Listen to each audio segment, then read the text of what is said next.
जय हिंद साथियों, मैं रजनीश एक बार फिर से आपका स्वागत करता हूं आपके अपने YouTube चैनल ज्ञानदायिनी एजुकेशनल ट्रस्ट पे। जैसा कि हम लोग काफ़ी दिनों से आप लोगों से वादा कर रहे थे कि हम लोग सारी फैकल्टी लेके आएंगे, तो धीरे धीरे एक एक फैकल्टी आप लोगों के सामने हम लेके आ रहे हैं। सबसे पहले मैथ वाले सर का इंट्रोडक्शन आपके साथ हुआ और आपने उनके साथ काफ़ी अभी तक जितनी भी क्लास चली काफ़ी प्यार दिखाया। फिर उसके बाद GS वाले सर आए, एकदम छा गए, हर जगह छा गए GS वाले सर और बेहतरीन तरीके के। वास्तव में कहते हैं कि GS के महान गुरु प्रभात सर, आप लोगों ने भी उनके साथ काफ़ी बेहतरीन साथ दिया है। तो उसी के साथ मैं आप लोगों को इंट्रोड्यूस करवाऊंगा रीजनिंग वाले सर से। ठीक है, नीरज गुप्ता सर, जिनका एक्सपीरियंस लगभग 13 साल का है और ये बेहतरीन तरीके के पढ़ाते हैं, एकदम उम्दा पढ़ाते हैं। आप पढ़ेंगे एक बार तो आपको रीजनिंग भूलने की नाम नहीं लेंगे। ठीक है, तो इस तरीके से रीजनिंग पढ़ाते हैं सर। तो अब जैसे ही मैथ वाले सर के साथ, जैसे ही GS वाले सर के साथ आप लोगों ने अपना प्यार दिखाया है, वैसे ही हमारे रीजनिंग वाले सर के साथ अपना प्यार दिखाइएगा। तो मैं आपके सामने ला रहा हूँ रीजनिंग के सर नीरज सर को। Welcome sir. तो अब आप लोग स्वागत करिए सर का और सर के साथ थोड़ा सा इंट्रोडक्शन आपका।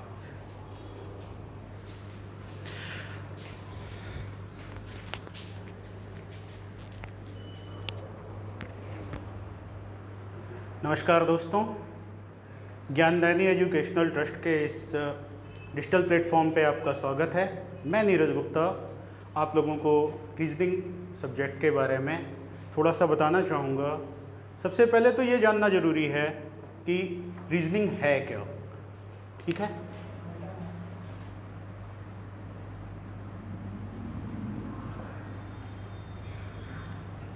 रीजनिंग देखें तो रीजन शब्द से बना हुआ है। रीजनिंग देखें तो रीजन शब्द से बना हुआ है। रीजन का मतलब कारण हुआ, रीजन का मतलब हुआ कारण। तो किसी भी चीज़ में जहाँ पे आपको कहाँ, क्यों, कैसे, कब, ये सारी चीज़ें मिलती हैं, यानी वहाँ पे रीज़न है, और जहाँ रीज़न है वहाँ पे रीजनिंग है। सिंपली हम ऐसा बोल सकते हैं। ठीक है, सिंपली हम ऐसा बोल सकते हैं कि जहाँ पे रीज़न है वहाँ पे रीजनिंग है। तो एज अ सब्जेक्ट अगर हम देखें तो रीजनिंग एज अ सब्जेक्ट कोई सब्जेक्ट है ही नहीं। रीजनिंग कई सारे सब्जेक्ट्स का एक समुच्चय है।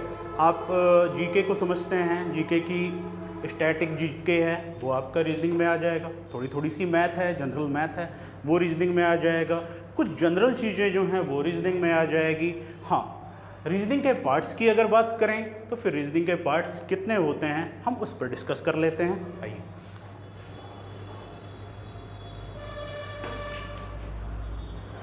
रीजनिंग के पार्ट की बात करें तो ब्रॉड लेवल पे रीजनिंग दो टाइप की होती है।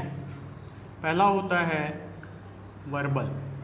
वर्बल का मतलब जिसमें हम जिन चीज़ों को बोल सकते हैं, पढ़ सकते हैं, यानी इसको हिंदी में बोलते हैं भाषिक।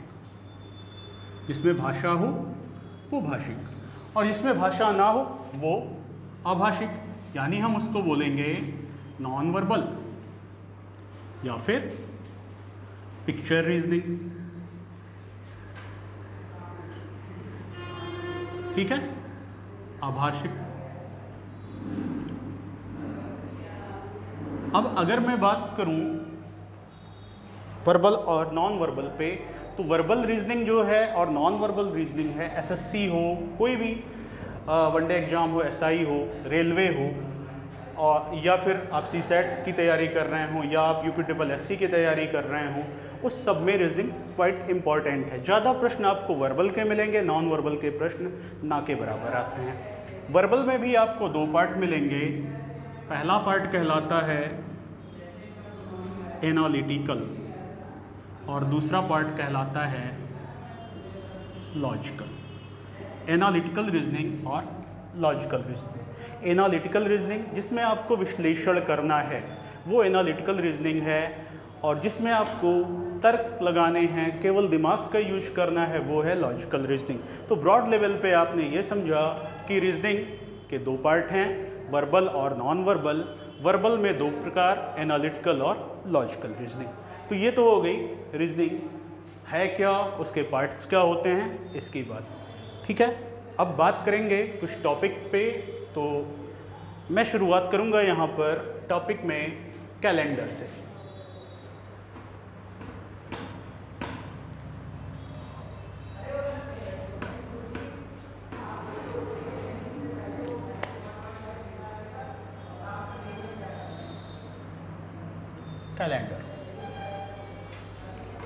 कैलेंडर आप में से हर किसी ने देखा होगा। ये जो कैलेंडर आपके घरों में टंगे हुए हैं, जनवरी, फरवरी, मार्च, अप्रैल वाले, जिसमें आप तारीखें देखते हैं, क्या आप में से कोई भी ये कमेंट करके बता सकता है कि इस कैलेंडर को बनाया किसने? आप में से कोई भी? कैलेंडर का निर्माण किया था रोम शहर में। एक जगह है वेटिकन सिटी नाम का एक छोटा सा देश, और इस वेटिकन सिटी में ईसाइयों के धर्मगुरु यानी पोप रहते हैं। तो बहुत समय पहले एक ईसाई धर्मगुरु यानी पोप, रोमन पोप थे, जिनका नाम था सर जॉन ग्रेगरी। क्या नाम था बच्चों? Sir John Gregory. Sir John Gregory ने आधुनिक कैलेंडर जो आज की डेट में हम लोग देखते हैं, उस कैलेंडर का निर्माण जिसने किया वो थे सर जॉन ग्रेगरी। इन्होंने आधुनिक कैलेंडर का निर्माण किया, और सर जॉन ग्रेगरी के नाम की वजह से आधुनिक कैलेंडर को ग्रेगोरियन कैलेंडर भी कहते हैं। आधुनिक कैलेंडर को ग्रेगोरियन कैलेंडर भी कहते हैं। नोट करना चाहेंगे? नोट कर लीजिए।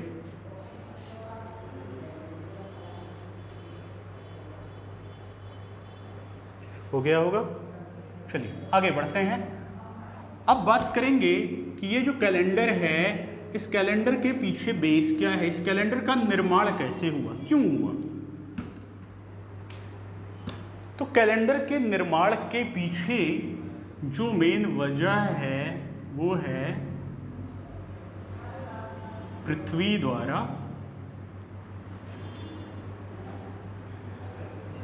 सूर्य की परिक्रमा।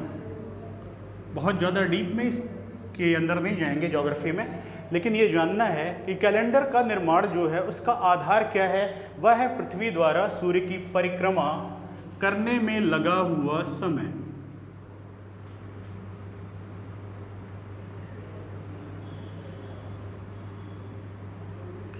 और ये समय कितना होता है? ये समय होता है 365 दिन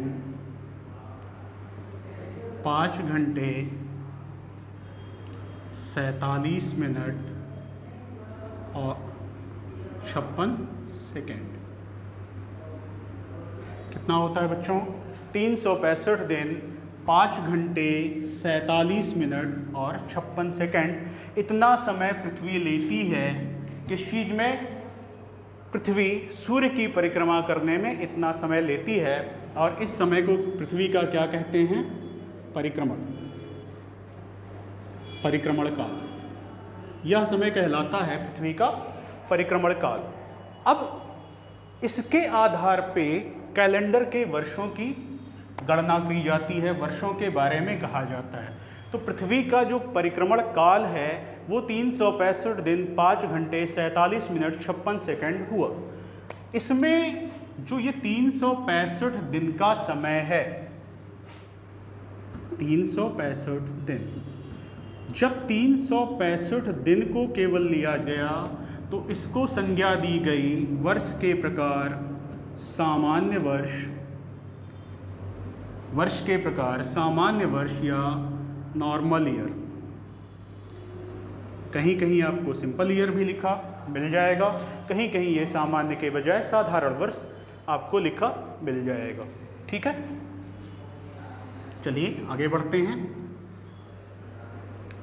हेडिंग दीजिएगा, अगर आप नोट्स बना रहे हैं तो हेडिंग दीजिएगा कैलेंडर में वर्ष के प्रकार। सबसे पहले तो आपने ये जाना कि कैलेंडर का निर्माण किसने किया था? आगे बढ़ेंगे और लिखेंगे वर्ष के प्रकार। वर्ष के प्रकार किस पे आधारित हैं? पृथ्वी के परिक्रमण के समय 365 दिन 5 घंटे 47 मिनट और 56 सेकेंड पर। अब इसमें 365 दिन अगर केवल लिया जाएगा तो ये पहला प्रकार बनाएगा सामान्य वर्ष का। पहला प्रकार बनाएगा सामान्य वर्ष का। तो अगर प्रश्न ये पूछा जाए, जो कि पूछा जाता है अक्सर, कि एक सामान्य वर्ष में दिन कितने होते हैं, तो हमारा उत्तर होगा कि एक सामान्य वर्ष में होते हैं 365 दिन। एक सामान्य वर्ष में होते हैं 365 दिन। सामान्य वर्ष के बारे में दो महत्वपूर्ण चीज़ें और जानिएगा। सामान्य वर्ष का पहला दिन यानी 1 जनवरी, इस 1 जनवरी पे पहली तारीख पे जो भी दिन रहेगा, मान लीजिए वो डे एक्स है, 1 जनवरी पे पहला जो भी दिन रहेगा डे एक्स, 31 दिसंबर उसी साल सामान्य वर्ष की अंतिम डेट 31 दिसंबर को भी वो दिन एक्स ही रहेगा। यानी अगर 1 जनवरी को सोमवार है तो 31 दिसंबर को भी सोमवार रहेगा। 1 जनवरी को यदि मंगलवार है तो 31 दिसंबर को मंगलवार रहेगा। 1 जनवरी को यदि रविवार है तो 31 दिसंबर को भी रविवार रहेगा। लेकिन कहाँ पर? सामान्य वर्ष में। ठीक है, ये चीज़ें समझ में आई होंगी।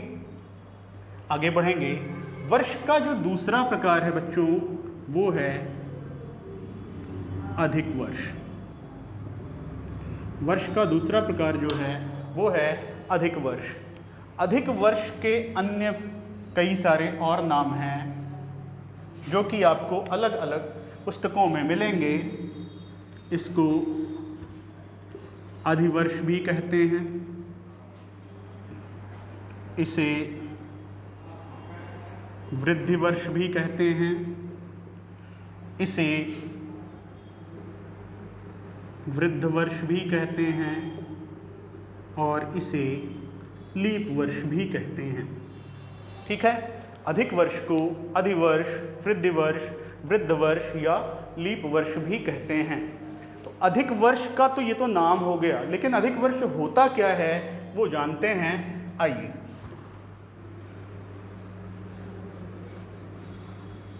अभी आपको मैंने बताया पृथ्वी के परिक्रमण काल पे, इसी पे सारा चीज बेस है।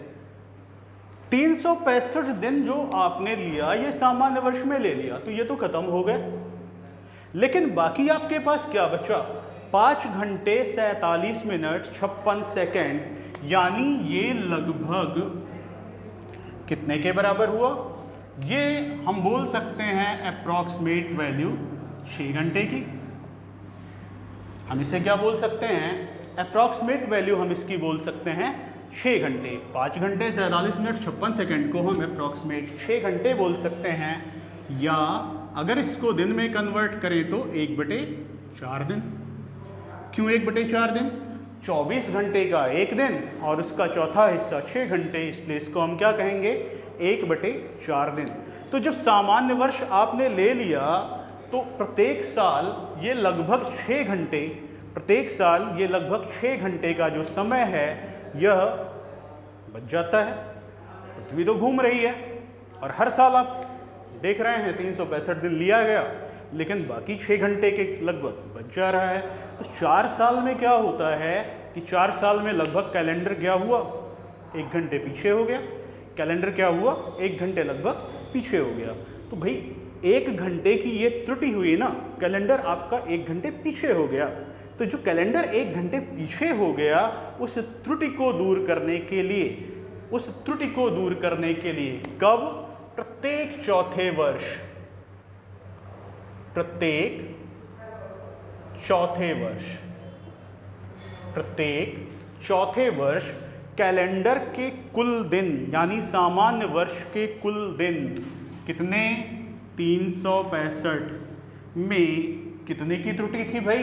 1 दिन की त्रुटि थी। तो वो 1 दिन की त्रुटि पूर्व पूर्ण करने के लिए हम यहाँ पर एक दिन जोड़ देते हैं। तो 365 दिन प्लस 1 कितने हो गए? 366 दिन। और इस 366 दिन की अवधि को अधिक वर्ष, लीप वर्ष, लीप ईयर, अधिवर्ष, वृद्धि वर्ष या वृद्ध वर्ष कहा जाता है। इस 366 दिन की अवधि को अधिक वर्ष या लीप वर्ष कहा जाता है। अन्य किताबों में आपको वृद्धि वर्ष, वृद्ध वर्ष मिलेंगे, कंफ्यूज नहीं होइएगा, ठीक है। 366 दिन की इस अवधि को अधिक वर्ष कहा जाता है। 366 होने का कारण क्या है? जो ये 6 घंटे का समय या 1/4 दिन का समय है, ये 4 सालों में 4 गुणे 1/4 यानी 1 दिन के बराबर हो जाता है। उस 1 दिन की त्रुटि को एडजस्ट करने के लिए प्रत्येक चौथे वर्ष कैलेंडर के कुल दिनों में 365 दिनों में 1 दिन और जोड़ देते हैं। 366 दिन का जो वर्ष बनता है वो क्या होता है? वह अधिक वर्ष कहलाता है। तो अब प्रश्न उठेगा कि अधिक वर्ष में कितने दिन होते हैं? अधिक वर्ष में होते हैं 366 दिन। अधिक वर्ष में होते हैं 366 दिन। अधिक वर्ष में कितने दिन होंगे? 366 दिन। अब अधिक वर्ष के बारे में आपको थोड़ा सा और जानना है। मैंने सामान्य वर्ष के बारे में बताया था कि सामान्य वर्ष का पहला दिन और अंतिम दिन हमेशा क्या होगा? एक समान होगा।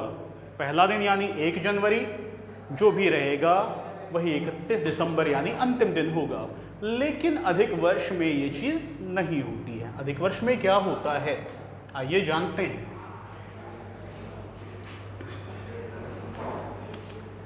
अधिक वर्ष में होते हैं 366 दिन और इसमें जो 31 दिसंबर होगा यानी अंतिम दिन होगा वो 1 जनवरी की अपेक्षा 1 दिन आगे होगा यानी 1 प्लस होगा। 1 जनवरी को यदि सोमवार है तो उसी वर्ष अधिक वर्ष 31 दिसंबर को क्या होगा? तो 1 प्लस कर देंगे यानी अंतिम दिन क्या होगा? मंगलवार होगा, ठीक है। अगर प्रश्न आपसे जैसे पूछा कि एक अधिक वर्ष जो कोई भी हो, अधिक वर्ष उसके 1 जनवरी को यदि सोमवार है या उसका पहला दिन यदि सोमवार है तो अंतिम दिन कौन सा होगा? अंतिम दिन के बारे में पूछा जाएगा तो आप क्या करोगे कि अगर 1 जनवरी को सोमवार है तो अंतिम दिन 1 दिन आगे यानी सोमवार के बाद का अगला दिन कौन सा? मंगलवार। अंतिम दिन होगा मंगलवार। या उल्टा प्रश्न पूछ लें, आपसे कहा जाए कि एक लीप वर्ष में अंतिम दिन मंगलवार है तो उस लीप वर्ष का प्रथम दिन क्या होगा? 1 दिन आप पीछे जाएंगे और वह दिन कौन सा होगा? 1 जनवरी को 1 दिन पीछे, मंगलवार में से 1 माइनस 1 पहले यानी सोमवार हुआ, ठीक है। अच्छा, अब अगली चीज़ अधिक वर्ष की पहचान कैसे करेंगे? ये चीज़ हम थोड़ा सा होल्ड करते हैं, पहले जान लेते हैं शताब्दी वर्ष, ठीक है। पहले जान लेते हैं शताब्दी वर्ष।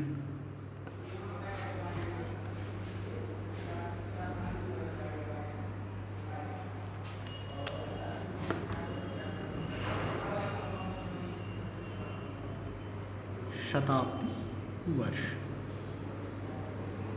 शताब्दी बना है शत प्लस आब्द, अरबी वर्ष, ये अरबी शब्द है, ये संस्कृत शब्द है। शत का मतलब सेंचुरी या 100, आब्द का मतलब ईयर या वर्ष। तो शताब्द का मतलब हुआ 100 वर्षों की एक अवधि। 100 वर्षों की एक अवधि को क्या कहेंगे? शताब्दी कहेंगे। और प्रत्येक 100वां वर्ष क्या कहलाएगा? प्रत्येक 100वां वर्ष कहलाएगा शताब्दी वर्ष। हमने क्या कहा? 100 वर्षों की एक अवधि को शताब्दी कहते हैं और प्रत्येक 100वां वर्ष शताब्दी वर्ष कहलाता है। प्रत्येक 100वां वर्ष क्या कहलाएगा? शताब्दी वर्ष कहलाएगा। अब थोड़ा सा ध्यान दीजिएगा, एक नंबर देखिए 100 नंबर को।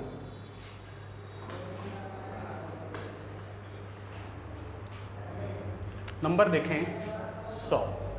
जो ये 100 है, इसके अंत में कितने शून्य हैं? 2 शून्य हैं।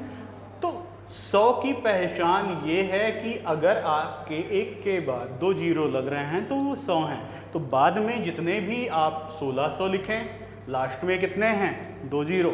1800 लिखें, लास्ट में कितने हैं? 2 जीरो। 1700 लिखें, लास्ट में कितने हैं? 2 जीरो। 2000 लिखें, अंत में इसके भी कितने शून्य? 2 शून्य हैं। तो हम ऐसा भी कह सकते हैं कि वह वर्ष संख्या जिसके अंत के 2 अंक 2 शून्य हों, वे कौन से वर्ष होंगे? वे शताब्दी वर्ष होंगे। तो आप यहाँ पर कह सकते हैं कि प्रत्येक 100वां वर्ष शताब्दी वर्ष कहलाता है। और ट्रिक क्या है? ट्रिक ये है जानना, समझना कि वे वर्ष जिनके अंत में 2 शून्य मिलेंगे वे क्या कहलाएंगे? शताब्दी वर्ष कहलाएंगे। वे क्या कहलाएंगे? शताब्दी वर्ष कहलाएंगे। 100 वर्षों की अवधि पर आने वाले वर्ष क्या कहलाते हैं? शताब्दी वर्ष कहलाते हैं। उम्मीद है इतनी चीज़ें आपको समझ में आई होंगी। आगे बढ़ते हैं। हमने कहा था अधिक वर्ष कैसे जानें। तो अधिक वर्ष को पहचानने का तरीका क्या है? अधिक वर्ष पहचानेंगे कैसे? अधिक वर्ष को पहचानने के लिए सबसे पहले आपको पीछे रिकॉल करना होगा। मैंने अभी आपको बताया कि अधिक वर्ष हर चौथे साल आता है। तो अगर आपको वर्ष संख्या दी गई है, यदि वह वर्ष संख्या सामान्य वर्ष की हो, वह वर्ष संख्या सामान्य हो, तो उस वर्ष संख्या को 4 से विभाजित कर दीजिएगा। कितने से? 4 से विभाजित कर दीजिएगा। और यदि वह वर्ष संख्या शताब्दी वर्ष की हो, यदि वह वर्ष संख्या शताब्दी वर्ष की हो तो उसको 400 से विभाजित कर दीजिएगा।